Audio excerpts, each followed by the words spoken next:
বড় করে পার্সেল আছে বলেছেন খুলতে পারছি না এর মধ্যে অনেক বড় গাড়ি আছে হ্যাঁ বাড়ি লাগছে তো কার ফলো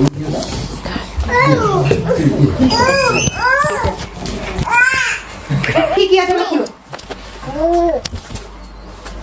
এটা বাইরে আনতে পারছি না